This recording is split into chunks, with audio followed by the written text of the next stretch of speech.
আগামী সেপ্টেম্বরে আনুষ্ঠানিকভাবে ফিলিস্তিন রাষ্ট্রকে স্বীকৃতি দেবে ফ্রান্স। বিশ্ব রাজনীতিতে এটি হতে যাচ্ছে এক ঐতিহাসিক মুহূর্ত।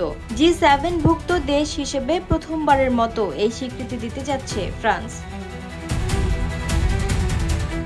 সামাজিক যোগাযোগ মাধ্যম এক্সে দেয়া এক পোস্টে ম্যাক্রো বলেন, গাজায় যুদ্ধ থামাতে হবে, সেই সাথে জিম্মিদের মুক্তি দিতে হবে এবং ফিলিস্তিন রাষ্ট্র গঠন করতে হবে। এছাড়া শান্তির কোনো বিকল্প নেই। এদিকে ফিলিস্তিনি প্রেসিডেন্ট মাহমুদ আব্বাসকে পাঠানো একটি চিঠিতে সিদ্ধান্তের আনুষ্ঠানিক নিশ্চয়তা দেন ম্যাক্রো। এই ঘোষণাকে স্বাগত জানিয়েছে ফিলিস্তিনি কর্তৃপক্ষ ও হামাস।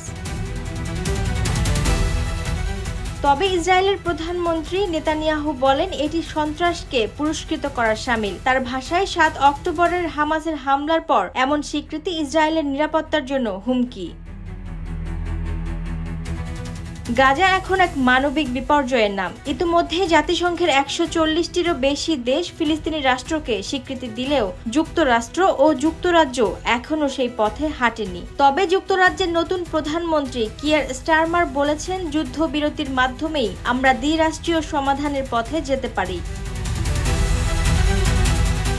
মধ্যপ্রাচ্যের দীর্ঘস্থায়ী সংঘাতের অবসানে এই স্বীকৃতি নতুন কোনো পথ খুলে দিতে পারে কিনা তা এখন সময় বলে দিবে।